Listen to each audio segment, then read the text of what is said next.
Paman ingkang putra ndarbeni kekhawatiran ateges ingkang dadosaken pamikiranipun ingkang putra awit midhanget kawontenaning para kadang Pandhawa ingkang samya murca sekalir saking negari Ngamarta. Menika sampun Trimadya Candra dados negari Ngamarta menika komplang. Lah dene ucare para trisakti ing pucaking gunung utawi Hargi Tigal menika wonten salah setunggaling pertapan enggal-enggal. Lah dene pertapan menika dipun wastani pertapan Budak Arum. Menawi boten tepat ingkang mengku pusering pertapan Budak Arum menika sang iku Begawan Kalima Tunggal.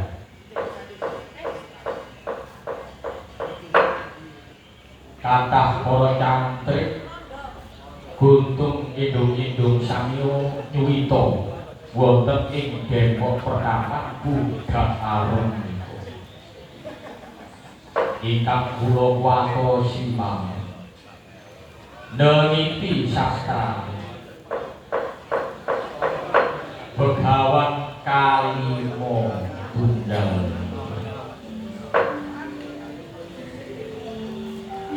Menapa boten para kadang Pandhawa neliti sandi sastra ingkang dumunung wonten ing asmaning Begawan Kalima.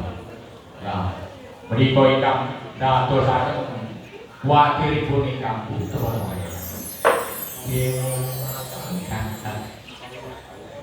yang binapara dewa wasesaning tata.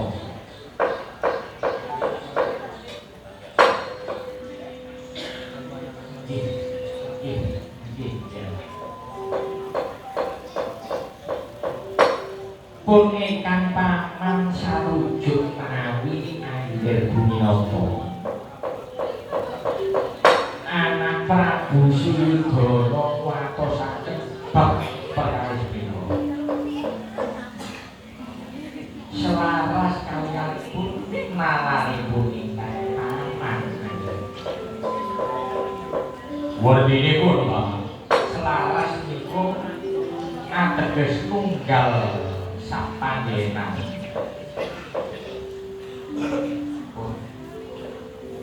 Ingkang paman sampun paham menika pun paman inggih curiga menawi kawontenaning Begawan Kalima Tunggal anak-anak kula Pandhawa menika pun dadosaken pemikiranipun ingkang paman sesasi menika nggih Angger Buminata pun paman ngupadi margi supados saged anyumerti pramila para telik sandi sampun paman sedalaken wonten ing kanan kene raja nun sewu Angger Buminata.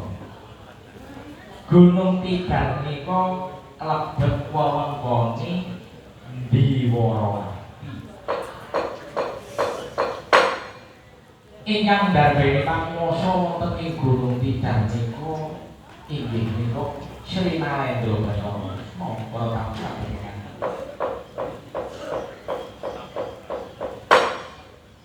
Lah menawi estu meneng Begawan menika kula Pandhawa menawi estu Begawan Kalima Tunggal menika para kadang Pandhawa waduh Paman kados pundi Paman mongko menawi pun ingkang putrana niki wonten ing wayah titiyani Bandaya Pusparaja tanah Pulo Jawa niku bakal kedunungan kanugrahan. Lah dene kawontenani kanugrahan menika sinten kemawon ingkang kedunungan kanugrahan menika saged sumrambah wonten ing negari pramila daya dayani kanugrahan menika saged nentremaken sedaya para kawula saged nentremaken sedaya para kawula ing salah setunggiling negari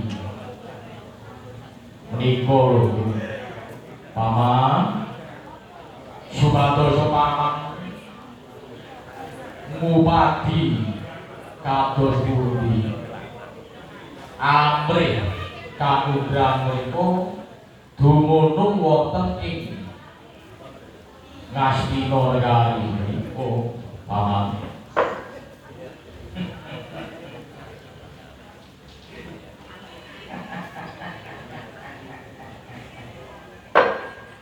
yer dumenangka iki kasiyandamu Paman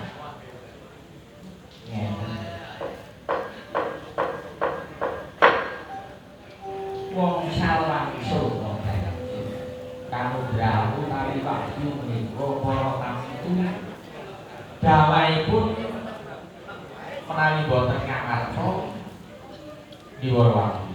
Diwarawati ngamarta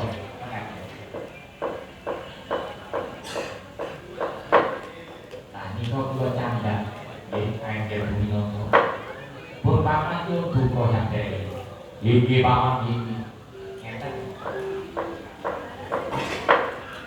menawi anggen winata leres Begawan Kalima Tunggal menika anak-anak kula Pandhawa nika keleresan tumrapipun ingkang Paman la kados pundi Paman ngeten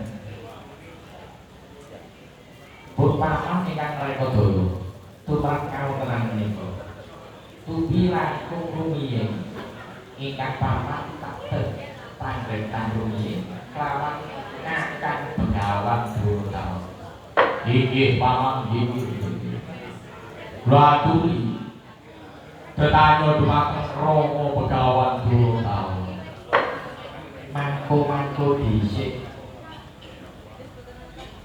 kakang Durogahana Dewa Jagat yang binatara Yaya Yayi Sakti apa Yayi biyen rika lak tau kandha crita marangku biyen kula wiwit rika daparane ana Depok pertama Kapuang Langit rika semana iya Yayi kaya apa Yayi ini rika biyen lak tau crita Kandana tau tampa ngadep ngetan setahun ngadep ngidul setahun kulon setahun ngalor setahun melumah setahun mengkurep setahun ngadep tok setahun banjur sampean tambahi topo meluwang setahun genep 8 tahun sewindu pancen yo kaya ngono Yayi lah iki kan rika yo uga crita menawa rika kanugrahan saka dening Pukulun Ratu Ningrat Nyomo Sekali ya iku telung perkara penjalukan riko bakal dipinangkani karo dene pukulun Ratu Ningrat Nyawa Skandir. Layon pancen ya kaya ngono Kyai. Ora sisip semendang pinarasa. Nah, saiki tak jaluk. Buk mamawa kelaksanan. Guru Riko ndak percaya dadi penuju manik negara Ngastina kene ganteni Raksi Danyang Durna. Saiki penuju manik negara Ngastina tetep Kakang Wati Gondel Sukalimo. Tapi Riko iso buktekno karena suhu telung penjalukan dipinangkan karo pukulun Ratu Ningrat Nyawa Skandir. Nah, iku tak ora awak ora sulit ora iso ora berita kabeh penuju manik mergoro ganteni Wati Gondel Sukalimo. Kegapen paning Kyai sepuni kaya ini ya bullshit tak tokoni Riko tak kandang iki mang kopekku budek tak turu laras sorone laras ilangan dingat bekiru tayo apa doleo suarane lho ilang yo ya sepisan Kakang yo tak jaluk dina iki mergo aku ngerteni menawa Begawan Kalima Tunggal iku nganti seprene durung sowan jaluke dipangestu ana Ratu Diwarawati Sri Nalendra Bathara Kresna. Lah iki dina para prajurit Diwarawati sing dipanggehani karo dening Harya Setyaki lan Balabalan iku tumuju ana ing Depok budak Arumono sak perlu jaluk keterangan. Nah itu semacam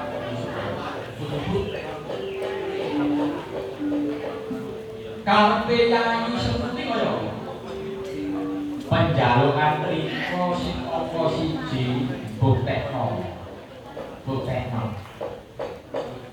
nyuwuna marang Ratu Ningrat Nyawa Skandir para putraku Kurawa tekone luwih dhisik tinimbang Wadyabala Diwarawati ana perenging Gunung Tigawana.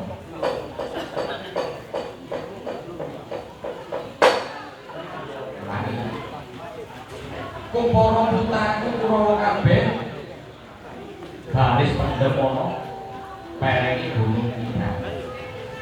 Banjur penjalukan sing mangka loro tak jaluk Riko buktine. Bukti kasunyatane jaluk marang pukulun Ratu Ningrat Nyawa Skandir supaya Sri Nalendra Bathara Kresna iku sing diarani sifat Hari Murtini utawa ngerteni sing sadurunge winarak iku tangga ateges ngene kan dina saiki Nalendra Bathara Kresna ora kena dijungi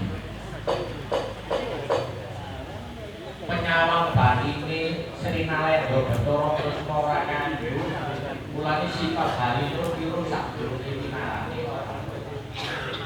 Mergo apa kakang nek sifat iku durung coplok ing jasate Sri Narendra Bathara Kresna. Upaya mati ing Pandhawa sedina ambal kaping 7 ora bakal.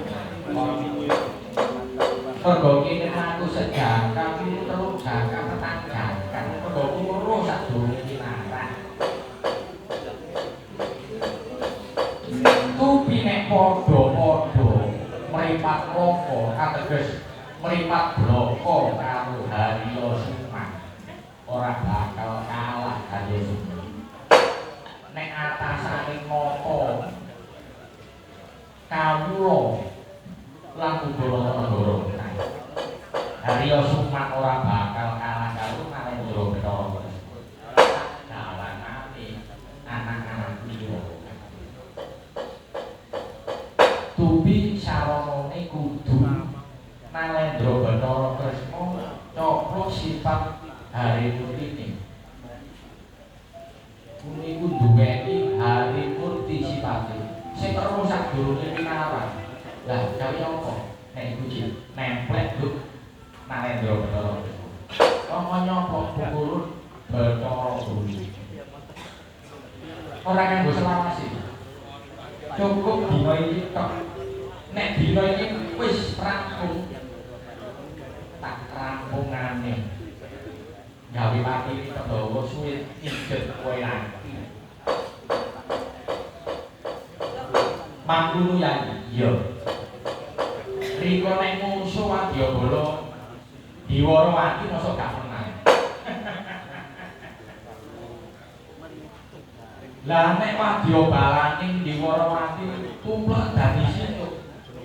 Kejaba Narendra Bathara Kresna. Tak tekno. Kuwi nek Narendra Bathara Kresna pancen kuwi wis ngerti. Wis ku sing mangke doang. Dewa dewa. Lho la iki ora saku yo nek musuh Wadyabalaning. Jaba Narendra Bathara Kresna. Iya ya. Nek wis rika saku.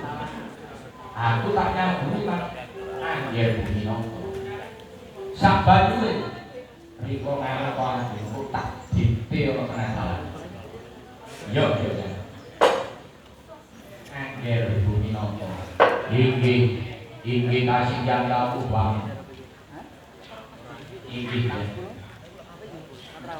Pun paman saged nyaliani dibaraken Depok Pertapa Gaal. Lah mangki supadosa saklajengipun kersanipun Kakang Duratama ingkang ngupaya kawontenaning karugan. Nalika Pandhawa sampun sirna para tamtu kamudan niku mandhap wonten ing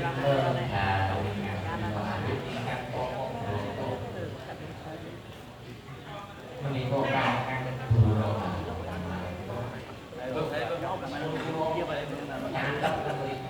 Mati wingi-wingi Iki paman menawi kados sekaten paman Haryo kula aturi paman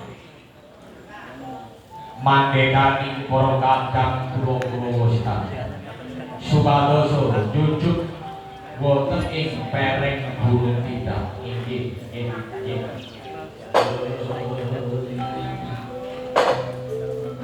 rampung sabdaning Sang Prabu Suryodaya sakalika ngebutaken setangan sutra Dewangga jengkar saking plenggah lumebeng wonten ing sanggar Pamujabrata nganti kaya miring-miring jejering gedhe.